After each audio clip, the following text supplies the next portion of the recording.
Good afternoon, everyone on the West Coast, and good evening out east. Welcome to our webinar presenting new MDI data trends entitled How Are the Kids? BC Children's Perspectives on Their Health, Well-Being, and Assets both before and during a global pandemic. I'm Madison Spenrath, and I've been working on the MDI project at the Human Early Learning Partnership, or HELP, at UBC since 2013. And I'll be introducing Kim and helping to answer questions later on in the webinar.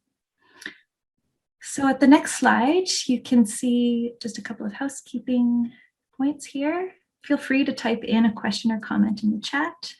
Kim Mascarenas and Merritt Gilbert from the MDI implementation team will be responding. And please don't hesitate to share any questions you have throughout, and we'll answer them after Kim's presentation. And this session will also be recorded for later viewing. And before we introduce Kim, I'll start by acknowledging that our work takes place on the traditional, ancestral, and unceded territory of the Musqueam people. And we offer our sincere appreciation and gratitude to the Musqueam for allowing us to teach, learn, work, and study each day on their traditional territory. Not so much lately, as we're all working from home. Now I'm very happy to introduce our presenter, Dr. Kim Schonert-Reichl, who many of you know very well. Kim is an applied developmental psychologist and faculty member of the Human Early Learning Partnership at the School of Population and Public Health at UBC, where she was director from 2015 to 2020. And Kim was appointed as the Novel Foundation Endowed Chair in Social and Emotional Learning at the University of Illinois, Chicago, starting earlier this year. So she's working directly with the Collaborative for Academic, Social and Emotional Learning, or CASEL, as many of you are familiar with, on their program of research. And although Kim is now based in Chicago, she continues to lead the MDI research program, and we have not even had a chance to miss her yet, as we all continue to connect remotely working from our homes. So now I'll hand it over to you, Kim. Thank you so much, Maddie. Well, I am missing all of you in person, and we will have a time to be together again when I get to visit BC. But I'm just so grateful to be here today with all of you, great friends and colleagues and friends to be. And I'm very excited to share these data today. But I'd like to first acknowledge the territory in which I am, and that's in Chicago, Illinois. And I'm presenting today from Chicago, the original homelands of the Three Fires Confederacy, Potawatomi, Ottawa, and Ojibwa, and other tribal nations, Menominee and Ho-Chunk. And I acknowledge and honor the original peoples of the Chicagoland area and the many Indigenous people who call it home, past, present, and future. So just a bit of a brief agenda. Welcome. Hi, everyone. Good afternoon. Good evening.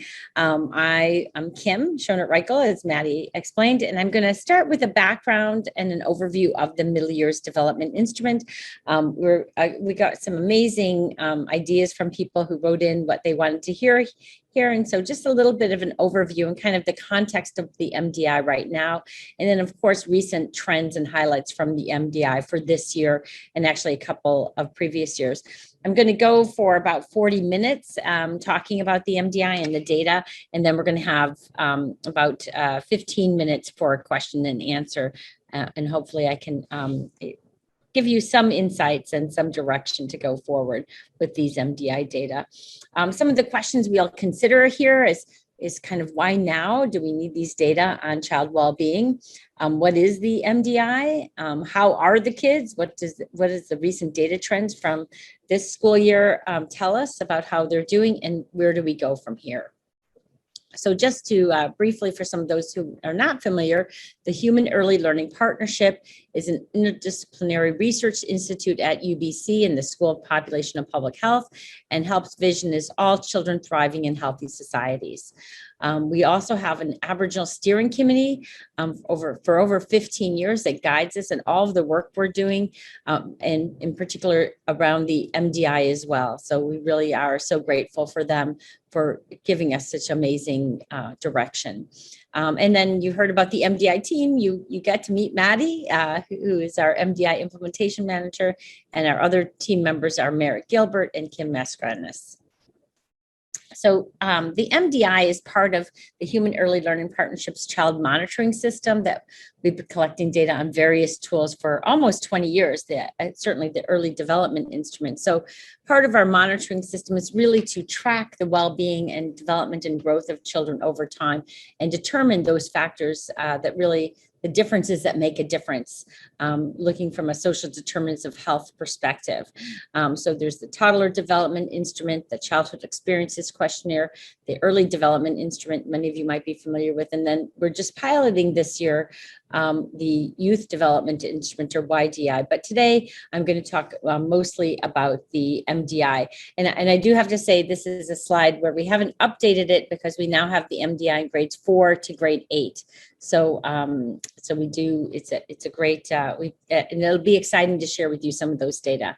So the time is really now to promote the resilience and well-being of children. We know as this past year and a half almost has unfolded with the global pandemic that it's elevated really our discussions of how are we faring in this times of such uncertainty, where things, inequities are really being shown a light on. And so we really need information on how children are doing, their well-being now more than ever before. I know in my experience how important these data are.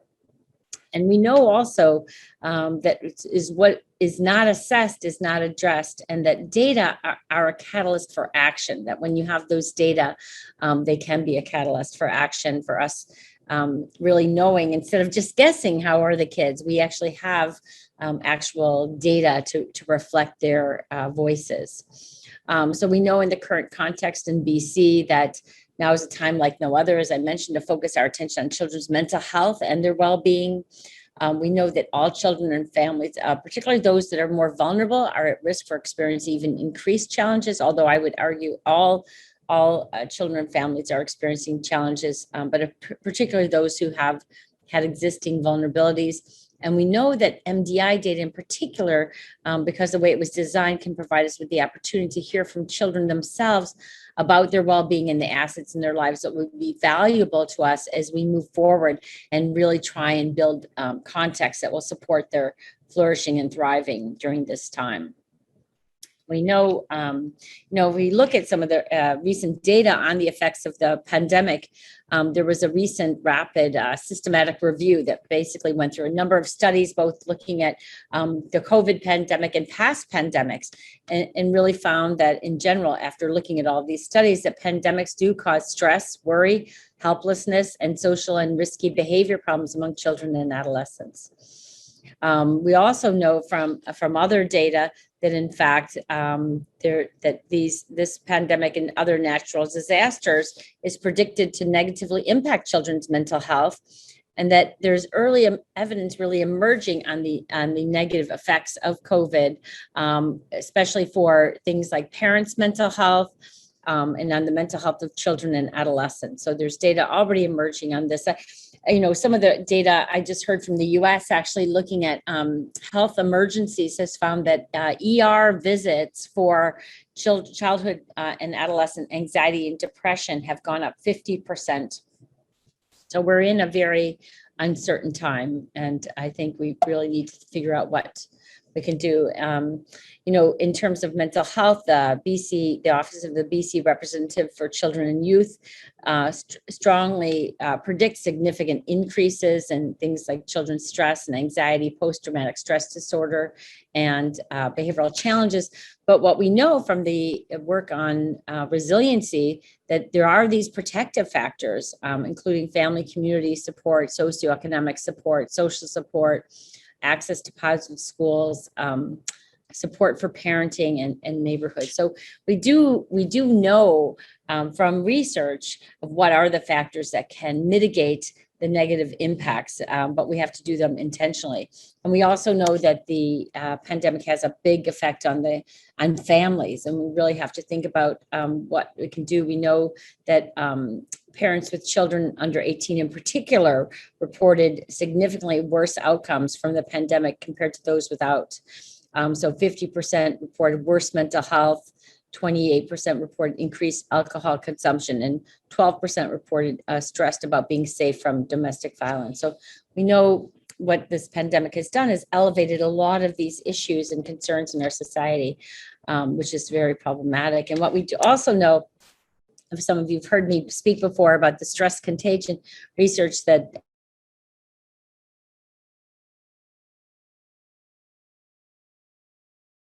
want to argue this, we have to begin with helping the adults is, again, really a critical factor. That when we look at stress, our children coming into classrooms with more stress because of family stress, and how do we help the teachers deal with that? Resiliency research in particular holds the potential to learn what are the differences that make a difference in the lives of children at risk, that could guide intervention and policy. So I'm really drawing, some of the things I'll be talking about, because the MDI really drew from research on resilience of what we know are protective and promotive factors to figure out what we can do. And just so for those who aren't familiar, resilience is really a process or the capacity for having the outcomes of successful adaptation despite challenging and threatening circumstances. And it really is about this notion of, instead of waiting till problems occur and throwing out the life preserver and intervening, but really resilience research tells us what are the factors that we can promote in the environment and in the individual that can help prevent future problems happening, like the life jacket, the toolkits. So the MDI, I'm going to just briefly talk about the MDI, which is really, and I'll talk more about the details. It's really helping to use data to understand child well-being and resilience in middle childhood and early adolescence. It's a self-report survey children completed online in grades 4 to 8. It's a theoretically derived, meaning it was really based on a lot of research and theory about what are the differences that make a difference, what are the strengths children should have, to examine children's social and emotional competence, mental and physical health, and well-being, both inside and outside of school, at the entire population level. So it's not targeted to just one group of children or one specific school, but it's really targeted for all children to complete. And it was really developed, I know someone had a question there, how was the MDI created? Well, it was really developed in collaboration with scientists, including myself as a lead, with a number of other researchers, but also with educators, with children, with community members. We really tried to bring in a range of people. It took really 3 years to develop, to make sure that we were covering the constructs and dimensions that people, a number of stakeholders were really interested in. It really focuses on development of the whole child, this whole child in multiple contexts. So looking at all aspects of a child's functioning across their multiple contexts, including schools, families, neighborhoods, and then after school time. Well, why is it important to have all this information about the MDI? Well, first and foremost, and this is my favorite aspect, is the MDI allows children to be heard. It provides an opportunity for them to tell us what they need and what their lives are like. And we know how important that is. It aligns with Article 12 of the Convention, UN Convention of the Rights of the Child. The children have a right to give their opinion and be listened to by the adults around them. So it really helps us learn from them. And just as an aside, when we were developing the MDI and we talked to the students and we really said, you're our teachers. And they kind of sat up straight and they're like, wow, we're your teachers this time, and I think it's so important when you go back and share those data, how much their voices matter, how valuable they are. And we know that social emotional competencies that we assess on the MDI are important ones that predict a host of important outcomes.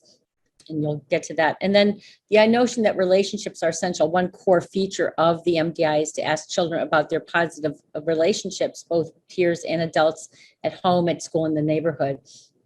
And we know that every child, I love this quote, every child requires someone in his or her life who's absolutely crazy about them. So the whole factor of the MDI is to take on assessing this really important developmental period. We know birth, early years are very important, early childhood, critical dimension. We know adolescence is important, but the other really important developmental period, and I would actually say, if we talk about early childhood, the other really important developmental period in terms of transition is middle childhood and early adolescence, this 9 to 13 to 14 year period. There's so much that occurs, and it is a time that's a transitional time. In fact, some say that there's no other time in the life cycle except for maybe the first year of life where so many changes occur in such a short time span. Changes due to cognition and socially and academically and physically as well. And it is also a time where children can move on to different paths of risk toward resilience. Again, to really keep that in mind as this sort of transitioning turning point. Well, being in adolescence, we know, even though I mentioned, we know that during times of transition where these changes, there's a heightened risk for heightened vulnerability for risk to happen and for things to go the wrong direction. But we should also look at these transitions not only as risk promoting times or vulnerability inducing times, but also windows of opportunity, because we know the brain plasticity and the growth and development, if you actually are able to put in interventions at that certain time, you can have much longer lasting aspects. So what does the MDI measure?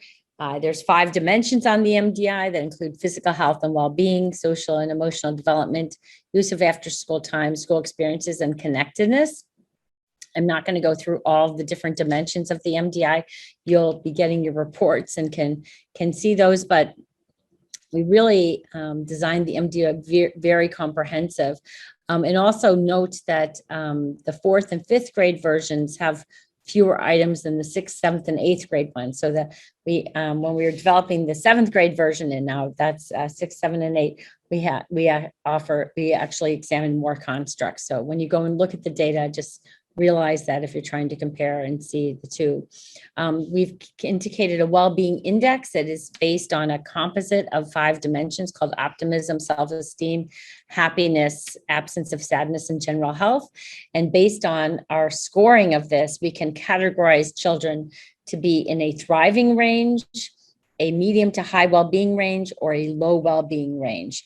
Again, using the idea of thriving being the outcome we want. So we are able to categorize children on those 3 dimensions, and as well as this assets index, and which is really important. I know some people are talking who are familiar with the EDI. What is the difference between MDI and EDI? I would say one thing besides teacher report versus self-report is this assets index. The assets index really was identified. What we did, we sort of culled the research over the last 5 decades to figure out what are those key factors at this developmental period that seem to make a difference in children's lives, that are actionable, that we can do something about. And we identified these 5 dimensions. One is positive adult relationships at school, at the neighborhood, and at home. Good nutrition and sleep, such as eating breakfast, having meals with adults at home, frequency of a good sleep, peer relationships, being connected to peers and having one good friend, and then after school activities that are organized, that are structured. And then school experiences we have identified, but we don't report them publicly. Just a couple of notes. The MDI does measure social and emotional learning. Many of you here will have heard that term before and know the CASEL 5, which is the Collaborative for Academic, Social, and Emotional Learning, that has 5 dimensions, a framework that includes self-awareness and self-management, social awareness, relationship skills, and then responsible decision-making. So when we were developing the MDI, we really wanted to make sure that the MDI aligned with these 5 dimensions of social and emotional learning. So the MDI actually will, if you're doing any efforts in your community or your school to foster SEL, you can actually look at how your students are doing on these 5 dimensions as well. And then it aligns with the BC curriculum.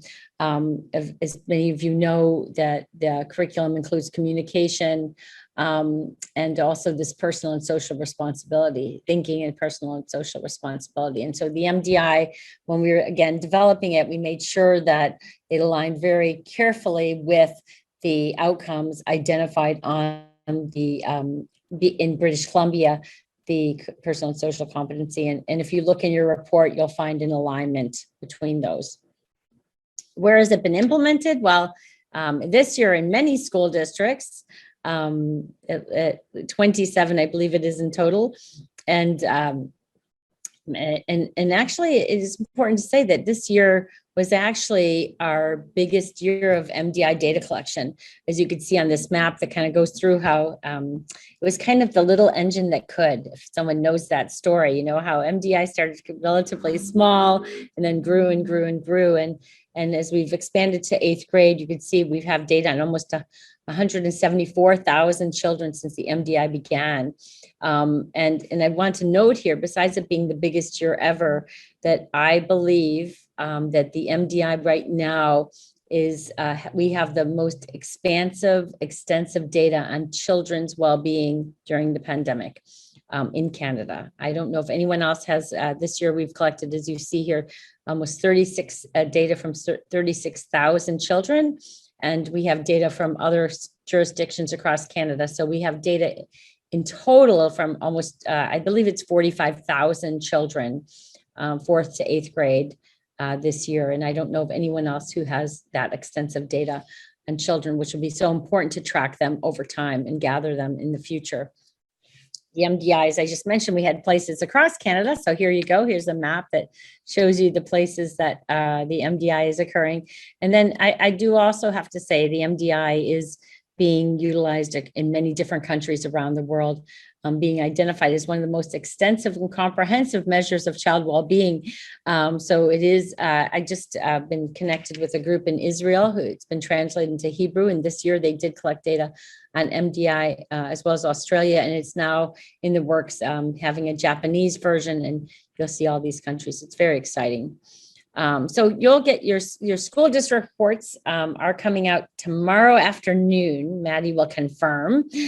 So please stay tuned to be able to download those. You'll get those, as you know, they are a public report. So you'll get your reports and be able to go and see what those are like. Okay, and so how are the kids? So I'm gonna, in this next 20 minutes or so, I'm gonna share some of our data trends. And if all of you were there, I wish I could have like a quiz to see, you know, what do you think is going to happen? So think of it like that. So, you know, there's a couple of the important issues to really that have emerged, some that were surprising and some that were not as surprising. And so we'll kind of go through some of these and see what is. And I want to say we have data on 3 different ways really to cut the data. It's very interesting. We have, of course, these data on these 36,000 kids in grades 4 to 8 from this year.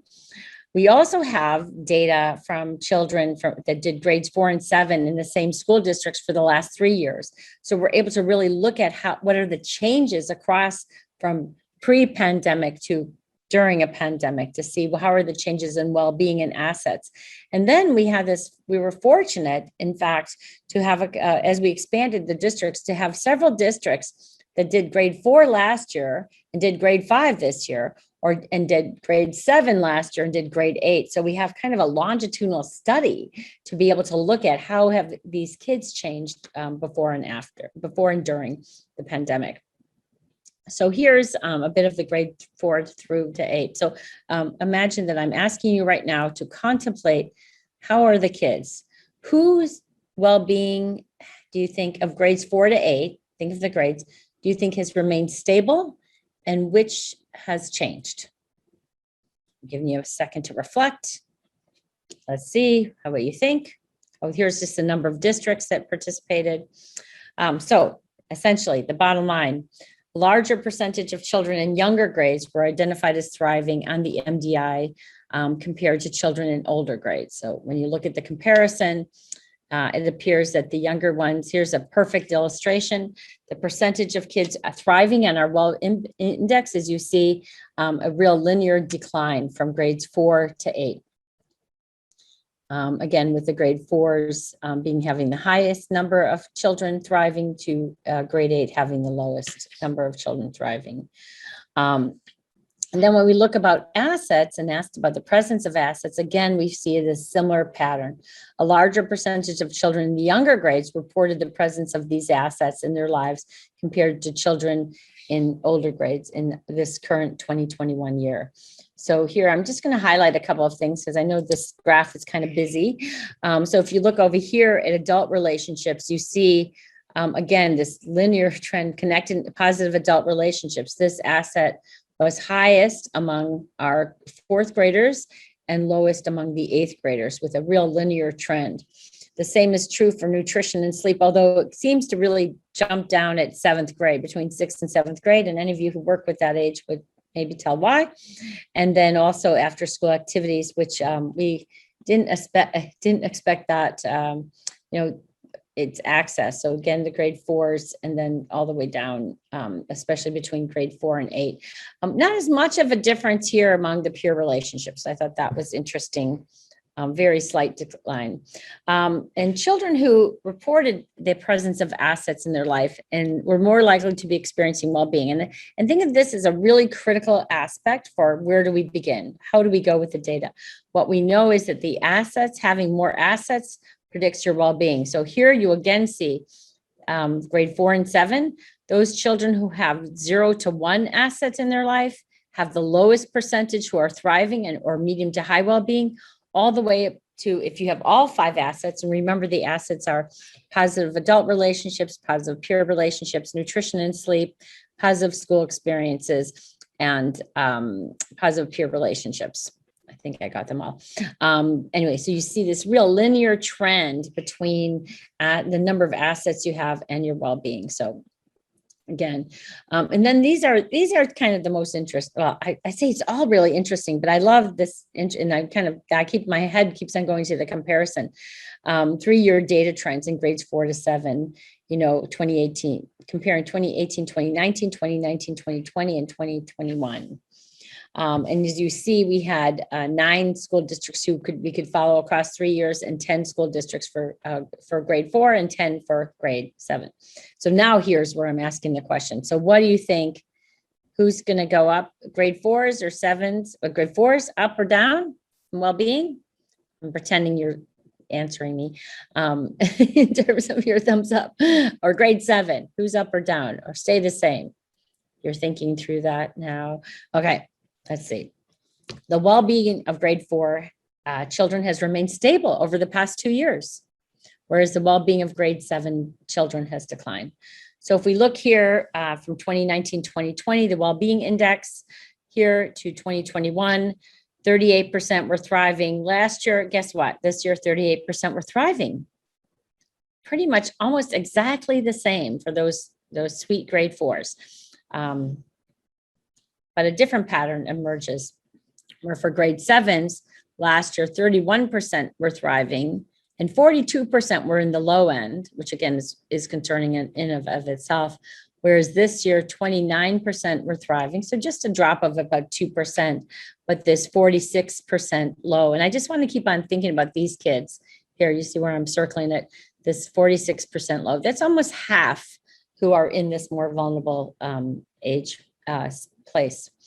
So for 2021, children reported less participation in organized after-school activities than previous years. Well, you would expect this, but this is what the data are telling us as well. So again, you see here that last year for fourth graders, 85% reported in after-school activities and 77%.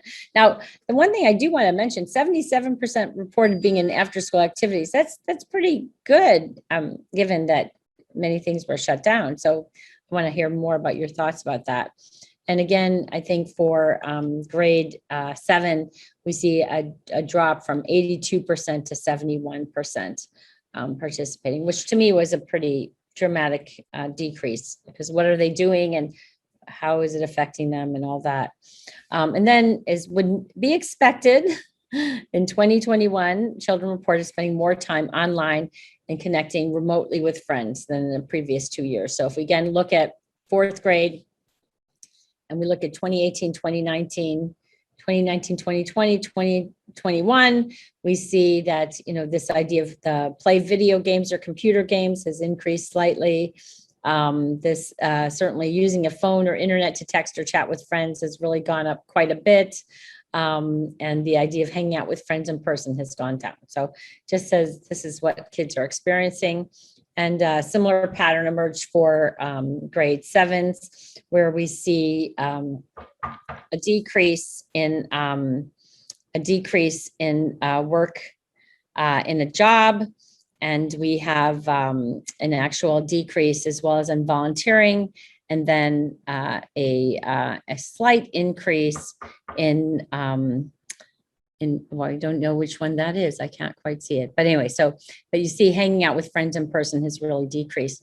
I actually have to go answer my door just a second.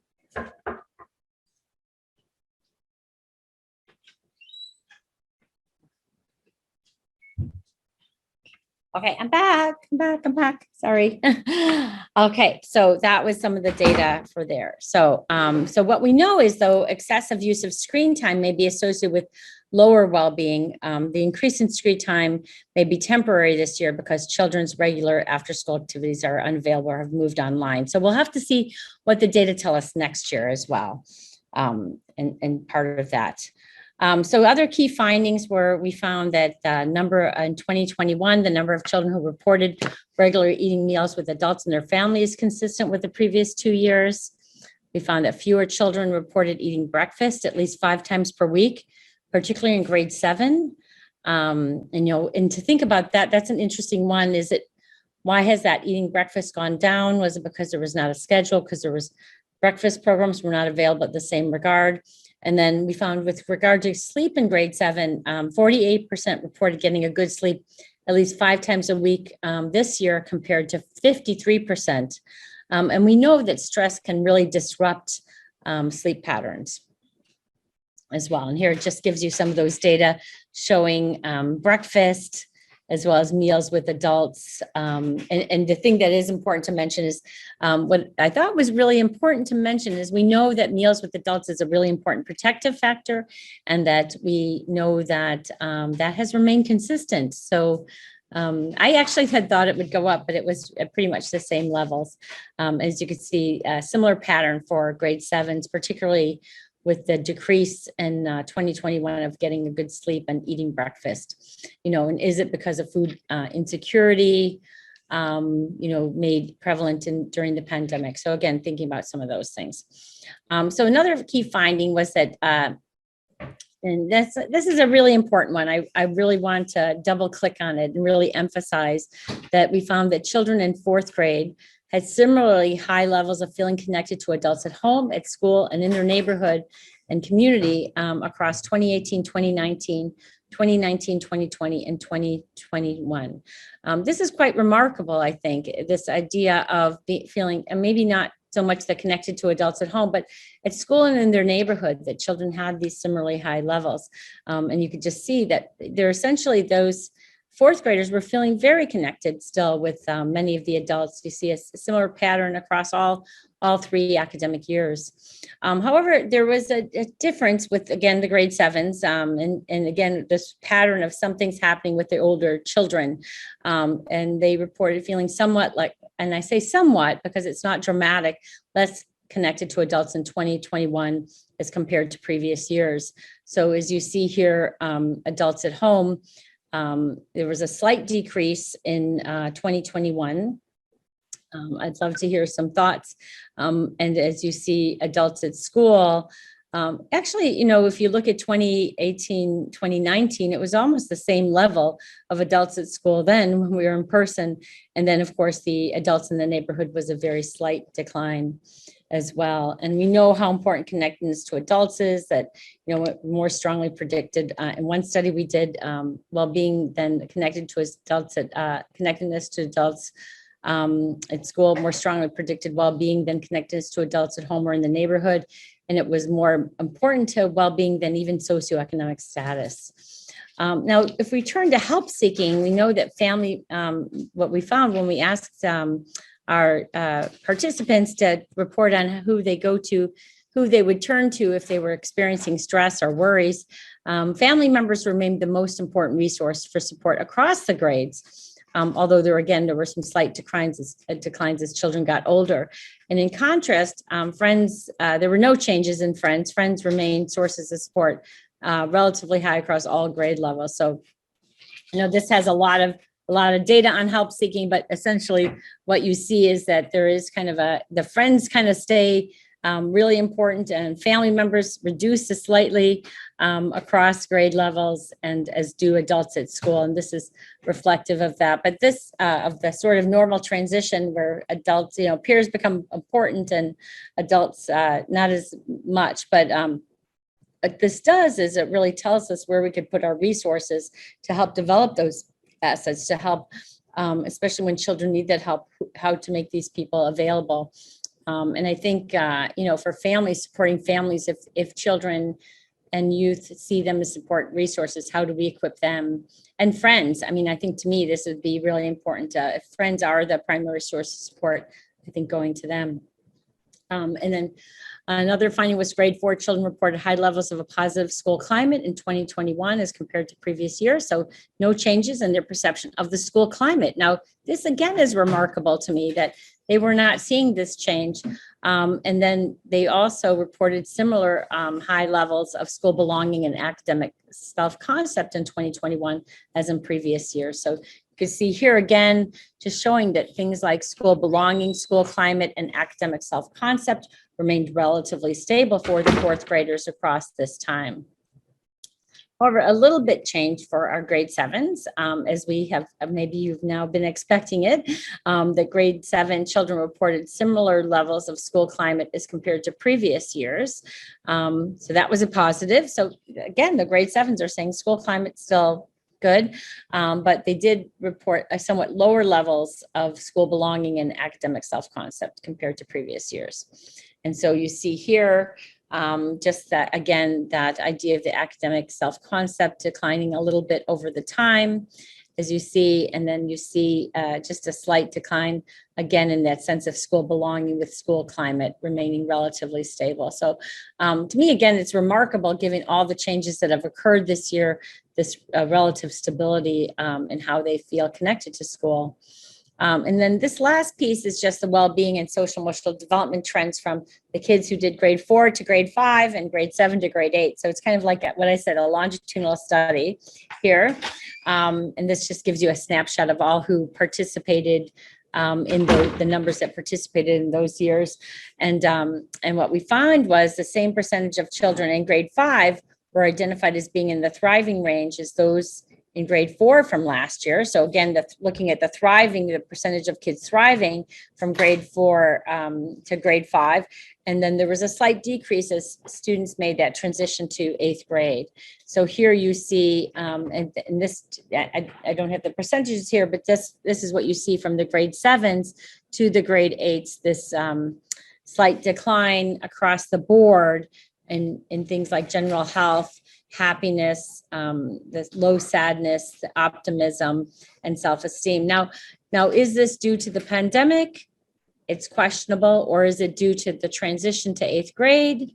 Is it due to, all of that? Would we see the same pattern in other years? We're not sure. We haven't ever had these data before, but it does again highlight something's happening in that early adolescent phase with the older kids in terms of what's happening. And finally, what we found is grade 5 and 8 children reported lower levels of short and long-term self-regulation. When we wanted to look at self-regulation this year compared to grade 4 and grade 7 from last year. Now, self-regulation, which is a core skill for social and emotional learning, self-regulation, or we could call it self-control or executive functions. It's based on the prefrontal cortex and really is that ability to inhibit. And what we know from the research, although it develops across childhood, we also know that it is really impacted by stress, that children, or all of us actually, your executive function skills or your self-regulation is impacted when you're stressed. You're not as able to inhibit impulses or focus your attention in the same way. And so these data may be shedding a light on the impacts of that. Now, what does that mean? To me, the critical piece here, and I'm just showing you some of these data about the decrease that you could see from grades 4 to 5 and 7 to 8, is the decrease is really showing us that if you're really, if we're trying to do business as usual with kids learning the same amount of information, trying to shove that stuff in, it's not going to stick.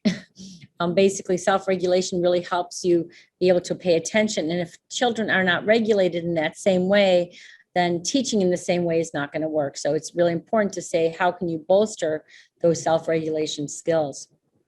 So making sense of some of the data, I'm going to spend the last few minutes here kind of going through some of that.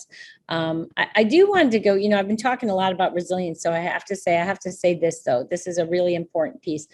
Sonia Luther, who did a study, she's actually one of the sort of leaders in the field of resilience, really has done decades of research on this and did a study of 5 high schools during COVID. Really amazing study. She really states that first, we must strictly avoid statements to the public, that people are saying that most people are resilient, children or adults. Several months into the pandemic with no clear end in sight, although I said this was earlier because I think there is an end in sight, the mental health of all adults is threatened given ongoing uncertainty of health, jobs, schooling, the economy, and childcare.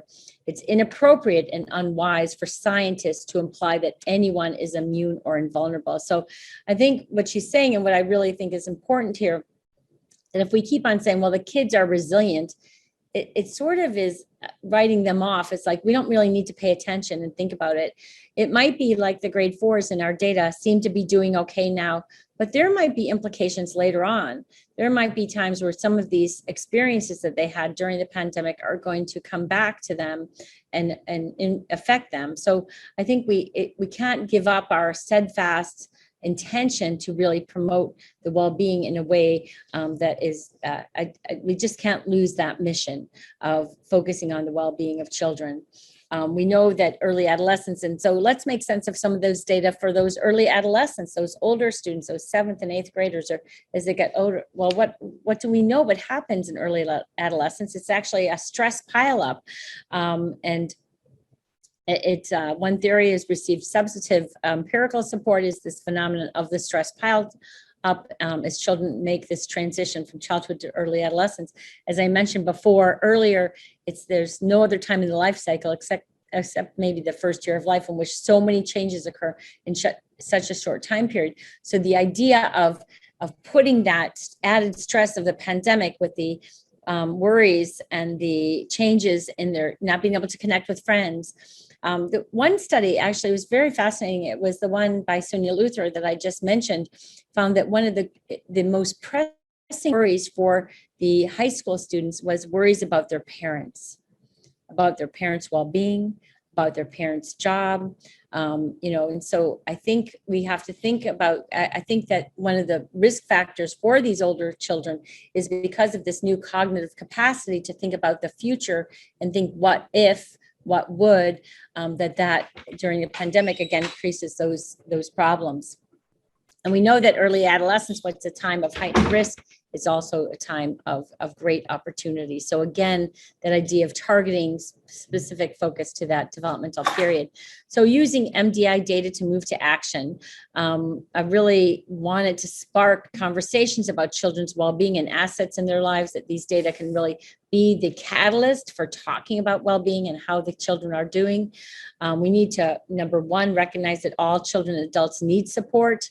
And so during this pandemic and not say, well, they're just resilient, they're doing so well, we don't need to pay attention. Again, just recognize that need, especially among these older students, may need some extra effort and attention. We know from these data, this relationship between the well-being index and assets. So my suggestion is to build the assets. We know what they are. And we know that caring and supportive relationships are a really key ingredient, finding ways to support and connect and change that. So we know from the National Scientific Council of the Developing Child that stated simply, relationships are the active ingredient of the environment of healthy human development. And I'm not going to read the whole quote, but just essentially this idea that it's those relationships. So connecting with children, seeing how they're doing, asking them what's going on in their life, giving them lots of opportunity to talk about the things that help them be be able to, succeed, and what are the things that stress them, I think is a first step in really moving to action. And this is something again, from SUNY Luther's, this is the citation for it, that findings of the study study of 5 high schools further reinforce the conclusion that resilience among adolescents rests fundamentally on the quality of their relationships with important adults in their lives. So how important the adults are, both supportive adults at school and adults at home. And we know, I also mentioned, I mentioned about self-regulation and this idea of social emotional competence being related to well-being, that we know that we can explicitly teach social and emotional competencies and promote well-being. And I talk about social emotional learning. It's not one more thing on your plate. It is the plate. And here's just one example. I'm always thinking of people out there who want, give us some suggestions, Kim. So here's something that's new called SEL kernels of practice. And you could find them on that website there at the University of Berkeley. Greater Good Science Center, and these come from Harvard. Stephanie Jones, who's talked a lot about these SEL kernels of practice, and they're just sort of short little things you can do in the classroom. I think it's kindergarten through 6th grade to do these things, and they have a number of activities like brain games and brain games to remember things, and a whole bunch of brain games things, which I was thinking with the self-regulation. And it just talks about all the different things they can build. I'm not going to go in detail now, but just to let you know, there's lots of, like, the brain games teach focus, remember, stop and thinking. And they have just a whole bunch of games that help develop these self-regulation skills that are really important. The fourth thing, of course, is to obtain the perspectives of children on the MDI findings and move to action from that. So I encourage you to go and really delve into some of these data, find a few things to share with the students to see how they feel about the findings, what advice they have for what could be done in the future. Here's just something we did at HELP, where we brought in an MDI Kids Advisory Committee, showed them some of the data to get their advice on what we should be doing to help them, and really helping them understand the well-being index and things like that. And then finally, last webinar, I went through this in detail, but we have now launched the new Discover MDI, which is a field guide to well-being in middle childhood. And there's a number of resources on there. It's a cornucopia of information for using your data, understanding it. There's lesson plans, there's champions, there's examples, there's templates for doing your own PowerPoint presentations, and so on and so on. So, but I'm cognizant of the time, so I really want to be able to take some questions, and I'm really looking forward to hearing from everyone. And I guess I'm going to stop sharing so I could see, at least see Maddie. Let me see. There we go. Hello. Okay. Thanks so much, Hi. Kim. I'll let everyone just take a minute to absorb some of that. That was, as usual, a flood of data, which we love to see at May of each year after the data is ready to launch. So I'll start with one question, and feel free to keep typing in questions, everyone out there. This one's a little bit specific, from Marna McMillan. Some of our schools. From Marna. Marna, I miss you. I'm sending hugs to you. So Marna's been looking at, I think, her school level data already, and some of her schools have noticed a surprising decrease in perseverance under social and emotional development for her grade 8 students. Would that be connected to stress as well? Yes, perseverance, things like, if you think of this suite of things related to self-regulation, certainly perseverance is part of that. That in fact, those cognitive control skills of grit is another thing people talk about, self-regulation, all really are affected very much by the prefrontal cortex that is responsible for making working memory as well as inhibitory control. So it makes sense. Perseverance, of course. And I think, what are the factors? It'll be interesting because I believe another factor that influences besides stress is also sleep. And we know that they're all interrelated in terms of the sleep. And as I mentioned, the sleep quality and quantity of children really has been affected during the pandemic, as well as the adults. Mm-hmm. Great. I have another question here. And this one, so given that you talked about the specific declines in some of the well-being and other assets in older children, and you mentioned this big transitional period, many of them perhaps starting in a new school environment, would you have any suggestions, recommendations of ways that those school districts and communities can support those particular groups of children? Well, I think, so a couple of things. I think that support, and many districts do this already, really knowing that transitions are a challenging time, especially for those, for all of us transitions, moving to a new country during a pandemic is a big transition and can be stressful. But I think the more we can, number one, find the connections with them, I would actually say, especially for those children that people have, and this is what I keep on saying, there's a large percentage of kids who are vulnerable, who this pandemic has kind of taken them even further into vulnerability. Is there an adult who could be supportive to them? Is there someone who they can identify and say, here, let's work out what those things are? I think, thinking coming to the end of the school year and really trying to help kids think about what are the important things that they can do over the summer to be supported, getting some of those kids into after school or into activities. There's so many things we can do, but I think at the core is really to not lose sight that they might be on the so the other thing too, and I want to say this, sometimes on the exterior, they look like they're doing okay. And these kids will say, I'm okay. But on the interior, they're telling us this is not all okay. I think we really need to share those data and support. I'm looking at the questions as they're. Great. Yes, I will. This is a great one. So I'll pose this one to you, Kim, from Deb Caban. Would you have any strategies for working alongside parents and caregivers and engagement with parents and caregivers and their children? Are there some school districts who are doing this well? That's a good question. I know the one I think of in particular is Sunshine Coast, and I'm thinking of a project that Stacia Leach led a few years ago called the Mind the Gap project, that we really did a program for children during the transition that worked with the educators, with the students, and with the parents. And they used a program called Strengthening Families Program. And that's a program, and it's doing that. But I feel that parents are worried about their children at this age.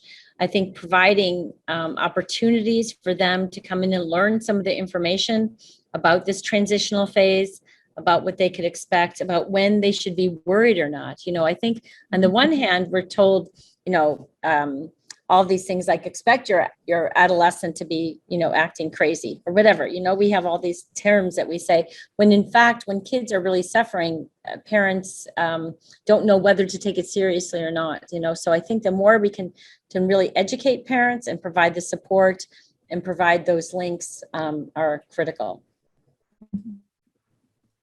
Great. Thank you. Okay, one more question here, and this is about what you mentioned earlier in your presentation about that we don't report the school experiences as part of the asset index. Can you explain that a little bit more? Oh, okay. So one of the things about for the assets index, what we do is we do map them. So they are in a public report. So both in terms of the assets, so you can actually be able to, because we map it and we map the assets, you could actually see where those children live, basically where they live in terms of the percentage of children thriving or the asset for adult relationships and peer relationships. And because the school experiences, we didn't want to have someone now start ranking schools in terms of being able to identify. We didn't want to make that public information. So it is reported in the report. It's just not mapped per se. So that's really the issue there. Thanks for clarifying that. Great. This is a question about towards the end of your presentation. When you are trying to convey how this social emotional learning stuff is the plate rather than another thing on the plate, what are the key messages that you give to educators to make that point? Oh, wow. I have a whole class on that. No, I think there's three things I would say. Number one is this whole field of social emotional learning has really grown dramatically, and people are now calling it more of a movement in some ways based on the science. So it's been, so I think number one, we know from a number of studies that these social and emotional skills are better predictors of life and school success than academic achievement. I think that's one where we think of, an IQ being the ones that full on, but we have a number of studies that show kids with strong social emotional skills, even controlling for things like socioeconomic status or aggression or other things, are more likely to graduate from high school, earn a college degree, and find stable employment.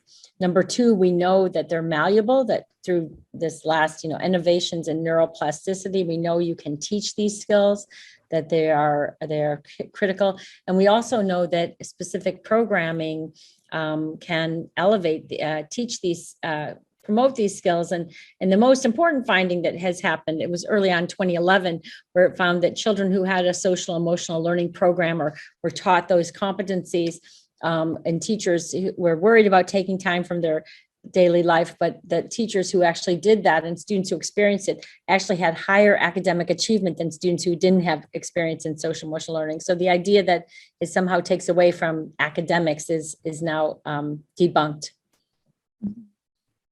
Great. Yes, I think it's really been a slow, but seems to be gathering the momentum in Yes. recent years, right?